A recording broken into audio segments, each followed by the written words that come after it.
Micro Podcast. Capítulo 9. Romper el silencio por una respuesta justa frente a la violencia sexual. Proyecto de ley 010. Iniciamos con el micro podcast. Por favor, si te puedes presentar, puedes comentarnos tu nombre y qué más quieres que conozcamos sobre ti. Bueno, gracias por la invitación. Soy Juan Álvarez Durán. Soy vocero de la causa de los Scouts, un caso en donde se dio un tema de abuso sexual, en donde todos los que hemos denunciado han sido hombres, y esa creo que es la gran diferencia entre otros casos y de los pocos casos que tal vez hemos logrado una sentencia y que estamos justamente para consolidar ese proceso. Muchas gracias, Juan. En ese marco, y agradecerte por este espacio y por también comentarnos la situación, que es muy importante visibilizar estos espacios también de violencia sexual contra hombres, ¿no? Que a veces es más duro o más difícil hablarlo frente a la sociedad. ¿Qué pasó? ¿En qué momento de tu vida sufriste violencia sexual?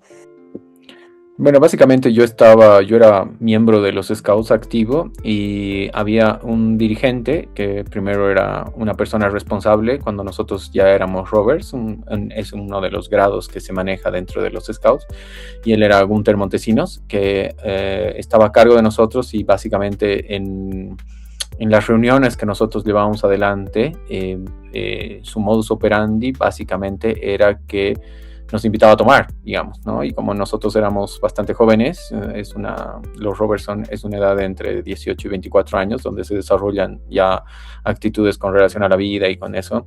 Entonces esta persona se hacía pasar por tu amigo, se volvía como una persona bastante cercana, y a partir de eso, en estas juntes que se hacían para ir a tomar, se aprovechaba, ¿no? O sea, nos emborrachaba, o éramos varios, siempre éramos más jóvenes que él siempre, y él en ese momento empezaba a tocarnos o trataba de besarnos o cosas de ese estilo. Entonces eso era bastante molesto. Al principio yo no tenía idea de que eso era un abuso, y cuando ya después, mucho tiempo después, yo dejé el escultismo por este motivo, porque hubo una situación ya muy grande, muy final, en donde él me obligó y como me agarró, y fue muy, muy violento, muy, muy invasivo, más que otra cosa, que de tratar de besarme, y ahí yo decidí ya no querer participar más de los Scouts, y por eso me retiré tranquilamente de esa actividad. Y bastante tiempo después, la gente que empezó esta denuncia, que eran 3 chicos también de mi mismo grupo, empezaron eso y me contactaron, y ahí como que fue como que todas las piezas encajaron cuando me empezaron a explicar el tipo de abuso que ellos también habían pasado con otros dirigentes y con esta misma persona.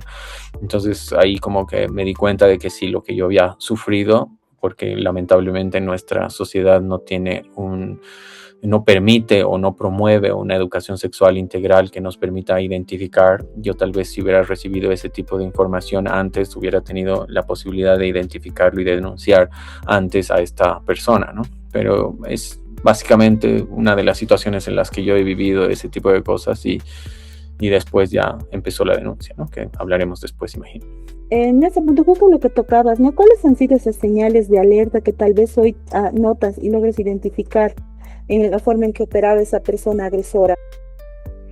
Bueno, básicamente lo que ya identifico claramente es la diferencia de edades, ¿no? O sea, cuando una persona mayor, o cuando alguien que no es de tu círculo cercano o no es tu contemporáneo intenta llevar adelante ciertas actitudes o tiene ciertas actitudes, hay una alerta que se levanta básicamente, ¿no? O sea, hay un interés que es muy diferente, que no es solo la amistad, o sea, y deberíamos identificarlo. En ese momento en el que a mí me ocurrió este tipo de cosas, no lo supe identificar, porque claramente no tenía como esa información o esa educación para poder saber claramente, darte cuenta de que hay alguien que no puede estar, siendo no contemporáneo, no va a ser tu amigo, y hay algo que puede ser muy diferente y que quiera compartir de una manera tan cercana o tan particular y que se preocupe de ese tipo de cosas o que trate de averiguar de tu vida íntima, son cuestiones que ya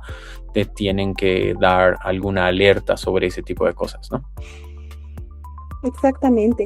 Y tal vez en ese momento en el que nos comentabas, cuando has escuchado que tus compañeros estaban iniciando con la denuncia, también ha sido el momento en que tú has decidido pedir ayuda, o tal vez antes ya lo tenías pensado, en algún momento te habías dado cuenta de esta situación. No, lo que a mí tienes que entender que cuando a mí me pasó esto es que yo también había pasado por no acoso, pero sí como otro hombre muchos años antes, no, un par de años antes, o por esas épocas también como que quiso intimar conmigo y eso como que me saltó muy rápido. Entonces cuando pasó finalmente esto que comenté con este individuo, me sentí como en la misma situación, ¿no? O sea, muy vulnerable, muy en esa lógica de no saber qué hacer o cómo reaccionar. Entonces, como yo dejé de los scouts y con ese antecedente de esta persona homosexual, entonces yo tuve como una reacción bastante natural de alejarme de todo eso y no vincular. Entonces, cuando ellos hicieron, eso pasó más o menos el 2010, ¿no? Y el 2018 recién nosotros pudimos empezar ya la denuncia. Entonces, yo estaba de viaje y me contacta una persona, me muestra la denuncia que se había hecho, que se hizo pública en redes sociales, ¿tá? Entonces, a mí me dicen, y nosotros sabemos que te ha pasado algo, no sé qué, y ahí es como que entiendo que todo lo que me había pasado es un abuso, ¿no? Como te digo, en esos momentos yo me sentí vulnerado, pero no entendí que era un abuso, y eso es lo que el 2018, cuando me explican y cuando me dan su testimonio también y hablo con esas personas porque te vuelvo de viaje y me junto con ellos, y ahí fue porque ya se había armado un grupo y ahí tomamos la decisión de que yo también iba a denunciar, porque ahí me di cuenta que realmente sí había pasado un abuso y no lo había podido identificar. Entonces yo creo que ahí es como, en ese momento es donde puedo tomar conciencia justamente, y por eso me adscribo la causa y por eso sigo y avanzo en este sentido para denunciar a esta persona y que podamos haber logrado el juicio y la sentencia y todo lo que vino después. Gracias, justamente esos temas son importantes, ¿no? Bueno, pasando un poquito, queríamos aprovechar tu experiencia para hablar de este modus operandi que tienen los agresores, ¿no? Esto de desmitificar al monstruo, una persona que está enferma, que siempre nos dicen esas cosas. Entonces, tal vez hay una consulta, ¿no? Muchas veces se piensa que los agresoras son personas extrañas, ¿no? En callejones oscuros, pero las estadísticas nos dicen lo contrario. En tu experiencia, ¿cómo operan las personas agresoras para ganar la confianza o aislar a la víctima? ¿Cómo se manifiesta esta manipulación o el abuso de poder después de que ocurre la agresión? Mira, lo primero que es muy cierto lo que dices, que es el tema de pensar que es un otro externo. Y eso yo creo que es una lógica muy institucional, ¿no? O sea, te venden la familia, la iglesia, muchas instituciones te venden que sí, ese es el otro. Ese es el que va a atacar a esta institución, es el que va a pervertir, el que va a corromper todo eso. Y más bien, como bien dices, las estadísticas dicen lo contrario. Este país es absolutamente perturbador que los hermanos, los padres, los tíos, los primos sean los abusadores, ¿no? Y en el caso, sobre todo de mujeres, y en el caso de los hombres, ocurre lo que a nosotros nos ha pasado, que son personas en las cuales deberíamos confiar, ¿no? O sea, estas personas eran todos dirigentes y muy reputados, ¿no? Y eso es algo que pasa mucho, ¿no? O sea, son personas que tienen mucho prestigio y que creen que con ese prestigio se les puede perdonar estas agresiones. Y eso es bueno de identificarlo. Lo primero que hacen es aprovecharse de su poder, de establecer una relación de confianza con cualquiera de sus víctimas por su cercanía. Aprovechan cualquier institución, o sea, lo que nos ha pasado con la Iglesia Católica, que es aberrante igual, y que lo ha socapado y lo han socapado varios papas. Eso es insultante para cualquier víctima. Entonces, lo que ha pasado aquí es que dentro de los scouts se ha dado eso, o sea, se les da un poder, asumen un poder moral y a partir de ello operan, ¿no? Y se van especializando. Lo que ha pasado en nuestro caso es que mucho tiempo se le ha permitido a estas personas llevar adelante sus actividades casi sin control. Y ese es uno de los principales elementos que tenemos que trabajar. O sea, en las instituciones, cuando haya algún dependiente, sea un colegio, sea una universidad, sean los scouts, sean la iglesia, el momento en que hay un nivel de dependencia, hay que establecer un control específico y bien elaborado para que no se den estas situaciones, ¿no? Y si bien es cierto que el tema de la participación o estar ahí, el generar confianza, ya debería establecerse un control estricto en esa relación, sobre todo con niños, sobre todo con adolescentes, con niñas, en cualquier circunstancia de dependencia, eso tiene que ser controlado. Y tal vez algún ejemplo que recuerdes, ¿no? De cómo se manifiestan este tipo de aislar a la víctima, tal vez algún tipo de manipulación personal o con los grupos que hayas visto de este modus de operandi que tienen estas personas, o en tu caso específico, ¿no? Este modus operandi que tenía esta persona con todas y todos ustedes. Bueno, en mi caso, básicamente lo que hacía, como te decía, él organizaba reuniones y empezábamos a tomar y esa era como la manera en cómo él quería relacionarse. Y lo otro es que se ofrecía a llevarte a tu casa, ¿no? Y en ese interín es el que trataba de tocarte o besarte, digamos. Ese era el modus operandi que te puedo ofrecer, que puedo mostrar como en esa circunstancia él trataba de aprovecharse y ese era un abuso, ¿no? O sea, no podía hacer ese tipo de cosas y a partir de que como estaba tomado, o sea, como tomábamos y él, o sea, sabiendo que en algunos casos éramos menores de edad o estábamos en ese interín de ser adultos, él aprovechaba esa circunstancia. Lo otro es que muchos de los que están en nuestra causa, que hemos llegado a ser 14 víctimas denunciantes, es que en las actividades que se desarrollaban en los campamentos o en las caminatas o en alguna circunstancia en donde se quedaban a dormir, él aprovechaba para aislarlos, ¿no? O sea, hacer una ceremonia extraña en donde los desnudaba o los tocaba o los masturbaba. Entonces hay como eso debe ser muy cuidadoso en las circunstancias. En los scouts, lamentablemente nosotros no hemos recibido ningún apoyo institucional, o sea, la institución se ha librado de nosotros y ha empezado a hablar mal de nosotros, justamente que nosotros queríamos atacar esa institución cuando básicamente ha habido 3 personas que se han aprovechado del poco control que había dentro de los scouts para llevar adelante sus actividades y hacer lo que les daba la gana. Entonces, ese tipo de instituciones y ese tipo de actividades deberían ser bien controladas, ¿no? O sea, nosotros siempre, yo tenía ese concepto, pero básicamente ha sido vulnerado muchas veces que en los campamentos asistan los padres para que estén controlando exactamente qué actividades se llevan adelante o cómo se llevan adelante. Entonces, Henry Arispe, que es el principal acusado en nuestra causa, ha vulnerado muchas veces y ha tenido Gunther Montesinos, que es el agresor también mío, también conocía de estas actividades, pero tampoco hizo nada porque se controlen este tipo de acciones. Ever Gutiérrez, que es el otro encubridor, que siendo director distrital no tuvo la predisposición de establecer controles más estrictos cuando se desarrollaban estos campamentos o estas actividades. Entonces, ahí también vemos un fallo institucional. Yo creo que, o sea, muy aparte de que los agresores tienen esa predisposición a especializarse y a llevar adelante sus actividades y poder conseguir sus víctimas, hay una instancia institucional que falla. Y eso es lo que permite que este tipo de acciones o este tipo de abusos se puedan dar. Gracias, Juan. Y justamente iba a entrar a ese otro punto, ¿no? Las dificultades que las personas cuando reconocemos una situación de violencia enfrentamos al denunciar, porque tampoco es fácil denunciar y más aún que nos tomen la denuncia. Tomar la decisión de hablar ya es un paso gigante, pero llevarlo a una denuncia formal es otra historia.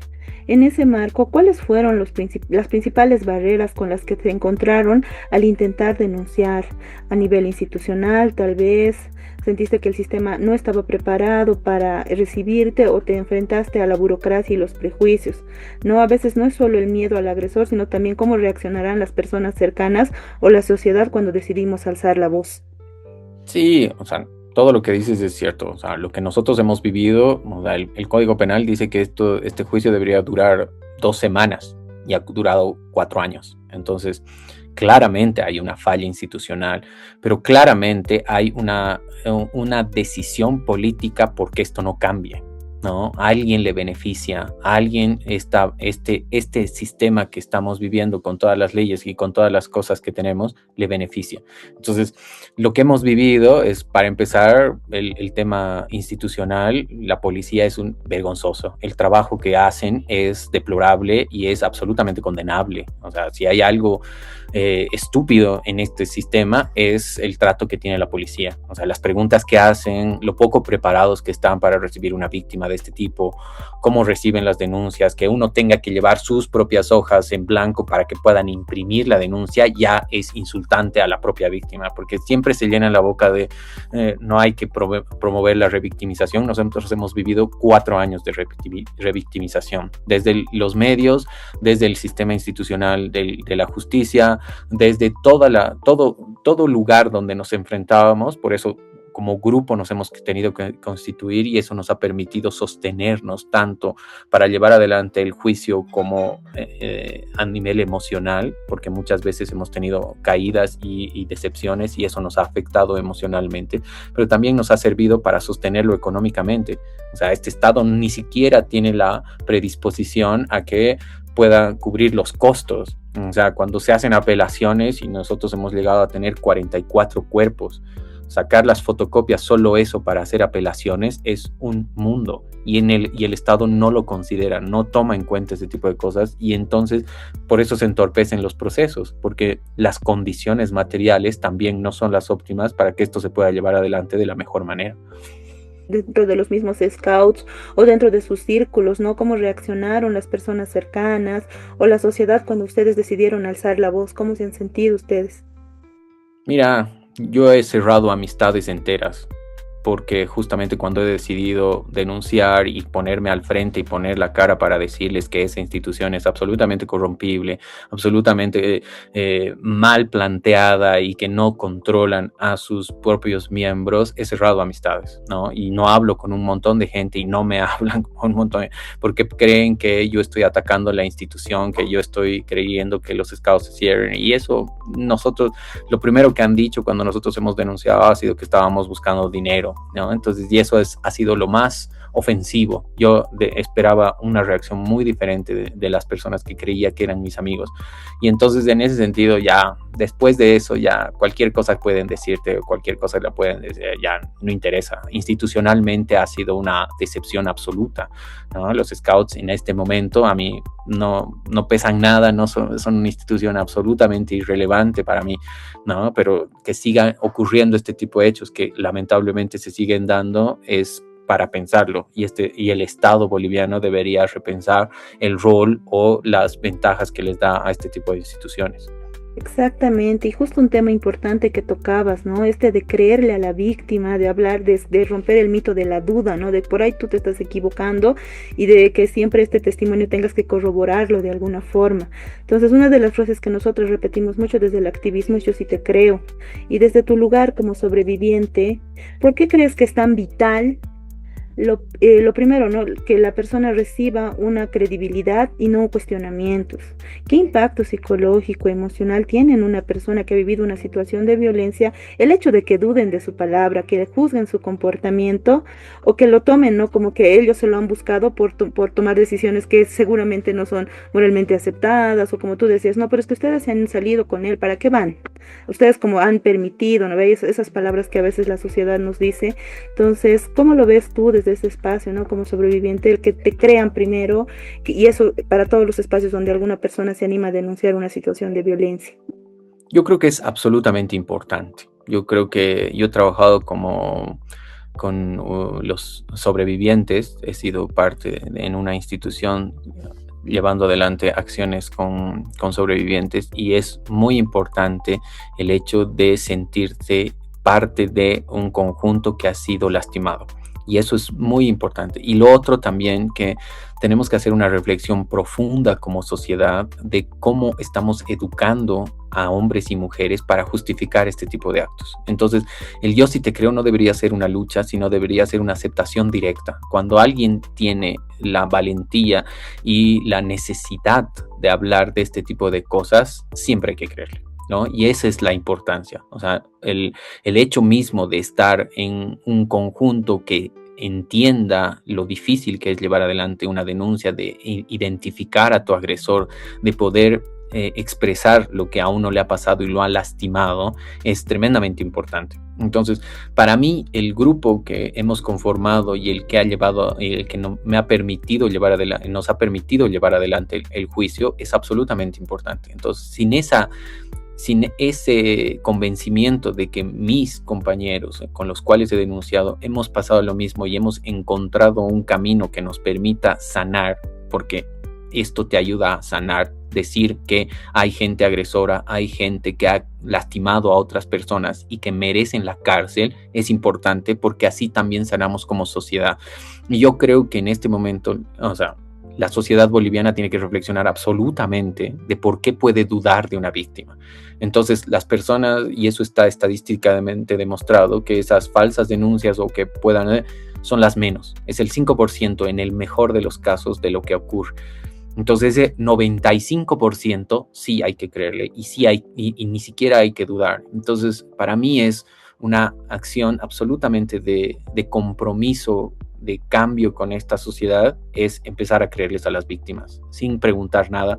O sea, yo sí te creo, es una acción absolutamente importante de confianza y de respaldo para las personas que, habiendo sido violentadas y lastimadas, han ido en contra de un sistema que quiere normalizar ese tipo de cosas. Y eso es absolutamente valorable. O sea, eso no se puede dudar y necesitamos que eso siempre sea valorable y no chistar y no dudar sobre alguien que después de haber sido lastimado tiene todavía la valentía de levantarse para decir y para creer que eso puede cambiar y esto puede estar mejor. Eso es lo que hay que ver. Eso es lo más importante. O sea, una persona que levanta su voz y señala a su agresor y que denuncia y que logra de alguna manera que sea castigado, es una persona que merece todo el respeto y el respaldo de su sociedad. Entonces, cuando eso no ocurre, nos estamos lastimando nosotros mismos porque estamos perdiendo la oportunidad de ser una sociedad mejor.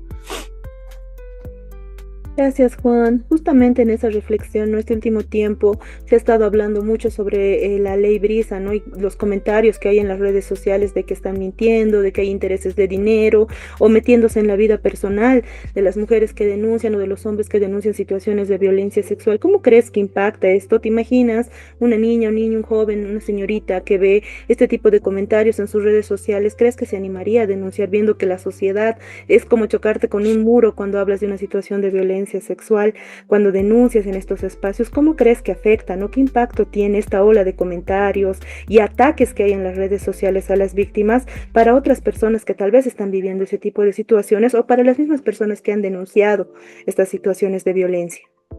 Yo creo que es un peligro muy grande, ¿no? O sea, estamos en un momento en donde necesitamos reflexionar y ahí sí yo estoy totalmente de acuerdo en que ambas partes, hombres y mujeres, necesitamos ser reeducados, trabajar en ese sentido. O sea, porque si el 85% de los agresores hacia las mujeres y hacia los hombres mismos y en algún caso hacia las mujeres son hombres, necesitamos trabajar con los hombres, ¿no? Y tenemos que hablar sobre este tipo de cosas. O sea, el respeto al cuerpo del otro, sea hombre o sea mujer, es una cuestión vital para los hombres en sí mismos también.